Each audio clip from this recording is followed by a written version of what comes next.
Next দিন পুজোর next দিন হচ্ছে দধিকর্মা হয়, তো দধিকর্মা বিতরণ হচ্ছিলো, কাকিমা মেখেছিলো, খুব সুন্দর হচ্ছিলো খেতে। তো দধিকর্মা বিতরণ হচ্ছিলো, এবার যাবো বাড়ি গিয়ে একটু সাজুগুজু করবো, বেরোনোর আছে। চলো, এই দেখো রেডি হয়ে গেছি, অর্ধেক রেডি হয়েছি। এই দেখো সব ছড়িয়ে রয়েছে জিনিসপত্র, অর্ধেক রেডি হয়েছি। লাইভ করছিলাম, এর জন্য ভিডিও বেশি করা হয়নি। লাইভ করতে করতে রেডি হয়েছি, এবারে শাড়ি পরবো, রেডি হবো, ফুল লুক তোমাদের দেখাবো, কেমন লাগছে কমেন্টে জানাবে, ঠিক আছে? তো চলো রেডি হয়ে নিই, তারপর দেখাচ্ছি। তো দেখতে পাচ্ছ এটা আমার ফাইনাল লুক। তো কেমন লাগছে জানিও কমেন্ট করে।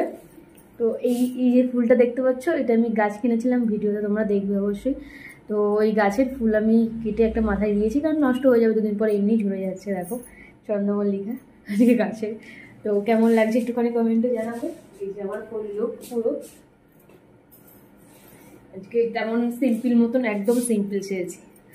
তো কেমন লাগছে কমেন্টে জানিও কিন্তু, ঠিক আছে? তো চলো টাটা, কোথায় যাচ্ছি আবার নেক্সট মানে স্টেপে দেখাচ্ছি তোমাদের। তো চলো দেখতে থাকো, সঙ্গে থাকো, টাটা। তো বলতে বলতে চলেই এসছি, দেখতে পাচ্ছ। বলো তো এটা গেস্ট করো, গেস্ট করো, তাড়াতাড়ি গেস্ট করো। বুঝেই গেছে তোমরা, এটা CC2। অনেক দিন বাদেই আসলাম, মিনিমাম 1 বছর হয়ে গেছে হয়তো CC2 তো আসিনি হয়তো। তো চলে এসছি। তো বাইরের লোকেশনটা খুব সুন্দর করে সাজিয়েছিল, একদম লাইটিং ফাইটিং দিয়ে পুজো বলে কথা, আর প্রচণ্ড পরিমাণে ভিড় ছিল। তো ভিডিও করতে করতেই আমি যাচ্ছিলাম, আমার খুব ভালো লাগছিল। সাইডে তো গলি আছে, তোমরা সবাই জানো ওখানে পার্কিং, তো ওখানেই যাবো আগে। তো তারপরে হচ্ছে সিঁড়িতে ভেতরে ঢুকলাম। তো দেখো চলো, ভেতরে ঢুকে গেছি আমি এখন সিকিউরিটি হোল পারে। তারপরে একটুখানি ভেতরটা ফাঁকা গেছিলো, বাইরেটা ভিড় ছিল, দোকানপাট তো সব ছিল, এই দোকানপাটগুলো। তো এখানে খুব সুন্দর সুন্দর জিনিস, এখন আইসক্রিমের স্টল দিয়েছে নতুন একটা, আমি এটা দেখিনি। এটা ক্যান্ডির স্টল ছিল, অনেক কিছু সব সব স্টল ছিল। তো অনেক কিছু চেঞ্জ হয়েছে না, ওদের কন্ট্যাক্ট শেষ হয়ে গেলে ওরা আবার চেঞ্জ করে দেয়। তো এগুলো আমার নতুনত্ব ছিল বলে আমি করতে করতে যাচ্ছিলাম। তো চলো এবার যাবো একটুখানি উপরের দিকে, যাব দেখি কি করা যায়। মানে কোনো প্ল্যান ছাড়াই চলে এসেছি, মানে ভেবেছি CC2 যাবো, তো CC2 যাবো। তো কী করবো না করবো এখন কিছুই জানি না। তো প্রথমে একটুখানি ATM-এ এসেছিলাম এখানে, তো ATM-এর প্রবলেমের জন্য হলো না, ওটা স্যাড হয়ে গেলো। তাই ভাবলাম চলো উপর দিয়ে ঘুরে আসি, দেখি কোথায় যাওয়া যায়, মানে কোন স্টপে ঢোকা যায়। তো তারপরে চলে আসলাম হচ্ছে পিৎজা খেতে, পিৎজাটা খাবো। তো পিৎজা আর কোল্ড ড্রিঙ্কস ছিল, এটা 149-এ, তো নিয়ে নিয়েছিলাম বসে। তো বসে বসে পিৎজা খাচ্ছিলাম, আর বাচ্চাদের গাড়ি চালানো দেখেছিলাম। এর মাঝখানে তোমাদের ভিডিও দেখানো হয়নি, আমি বাজাজ কলকাতায় ঢুকেছিলাম, তো শপিং করেছি। তো কী শপিং করেছি তোমাদের বাড়িতে গিয়ে দেখাবো। তো যেতে যেতে একটুখানি কথা বলছিলাম, ভাবছিলাম আমরা বেরিয়ে গেছি, 1 ঘন্টা ছিলাম। ওই যে হাতে দেখতে পাচ্ছ আমার পার্স, আমার হাতের মধ্যে রয়েছে ব্যাগ, এই যে এই শপিং করা হয়েছে। তো হঠাৎ করেই শপিং করা হয়েছে, 70% ডিসকাউন্টও দিয়েছে বলে। তো ঢুকেছি যখন, মানে যে ঘুরে গেছি কোনো মানে অফার ছিল কি না, তা দেখলাম অফার ছিল 70% ডিসকাউন্টে। তো দুটো টপ নিয়েছি, তোমাদের বাড়ি গিয়ে দেখাবো। তারপরে যেতে যেতে মনে হলো এত তাড়াতাড়ি বাড়ি যাবো, তারপরে মনে হলো যে একটু দিল্লি রোডে যাবো।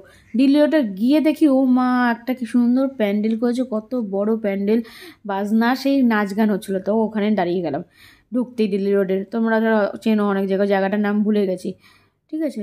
তো তারপরে ঢুকতে ঢুকতে গেলাম, যাওয়ার পরে দেখছি বাচ্চাদের কত সুন্দর সুন্দর নাচ। তো মালঞ্চর একটুখানি এগিয়ে, এটা হয়তো তোমরা যারা যারা চেনো দিল্লিরও তারা জানোই, মালঞ্চ একটুখানি এগিয়ে হয়েছে। খুব বড় করে সরস্বতী পুজো হয়েছে, এখানে বাচ্চাদের ডান্স করছিলো, এত সুন্দর লাগছিলো। হিপ হপ ডান্স করছিলো, ওয়েস্টার্ন ডান্স করছিলো। আমি শুধু ভাবছিলাম যে আমার লাইফটা কী হয়ে গেল ভগবান, তুমি আমায়, যেই মানুষটা যে এত নাচে পাগল হয়ে যায় নাচ গান শুনলে, সেই মানুষটা এখন আর ডান্সই করতে পারে না, মানে কোথায় চলে এসেছি। আমার এই বাচ্চাটা তো কিউট, একদম ছোট্ট বাচ্চা, 4 বছরের বাচ্চা, এত সুন্দর নাচছিলো না, ভাবার বাইরে। না আমি ভাবছিলাম ওর সাথে গিয়ে আমি নাচি, এরকম হচ্ছিলো। কিন্তু কী করবো বলো, ভগবান আমাকে আর নাচের সুযোগ দিল না, আমাকে কেড়ে নিল আমার কাছ থেকে নাচের জিনিসটা। আমার, আমি যদি এখনও যদি আমার বাড়ি বসে বসে যদি আমার ইনকাম করার কোনো পথ থাকতো, আমি সত্যি সত্যি আমি নাচে ভর্তি হয়ে যেতাম, আমি সেটাই ভাবছিলাম, সেটাই আমি বলছিলাম। তো তারপরে প্যান্ডেলটা দেখতে চলে আসলাম। দেখো এই যে বড় প্যান্ডেল, প্রচণ্ড পরিমাণে লাইন ছিল, কারণ ওই লাইন দিয়ে এখন দাঁড়িয়ে থাকা আমাদের সম্ভব নয়। 9:30 বেজে গেছে ফাংশন দেখতে দেখতে। তো একটু প্যান্ডেলের ভেতর দিয়ে ঘুরে আসলাম, মেলা হচ্ছিলো, মেলায় ঘুরে আসলাম। তো মনটাও ভালো হয়ে গেল, খুশি খুশি হয়ে গেল। তো তারপরে ভাবছি চলো আর এখানে থেকে লাভ নেই, বেকার। 9:30 বাজে, কালকে মর্নিং ডিউটি আছে, অফিস আছে। তো আবার যাওয়ার পথে দেখো ডান্স দেখতে দেখতে একটুখানি দাঁড়িয়ে পড়লাম। ডান্স দেখলে আমি পাগল হয়ে যাই, ডান্স আমি মানে ছাড়তে পারি না, এরকম ব্যাপার। তো ডান্স আর একটুখানি দেখলাম, আর একটা মেয়ের ডান্স, ও এত সুন্দর সুন্দর হিপ হপ ডান্স করছিলো, মানে বলার বাইরে। তো আর কিছু বলার নেই। তারপরে দেখে একটা নাচ দেখে চলে আসলাম। তারপরে চলো বাড়িতে এসে তোমাদের দেখাই কী কী কিনেছি। এই দেখো লালটুস একটা হুডি কিনেছি। এটা তেমন একটা মোটা না, পাতলা, হালকা ঠান্ডায় পরা যাবে। বাট লাল আমি কখনো পরিনি, এরকম হুডি, জানি না কেমন লাগছে, তোমরা একটুখানি কমেন্টে জানো লাল হুডিটা পরে।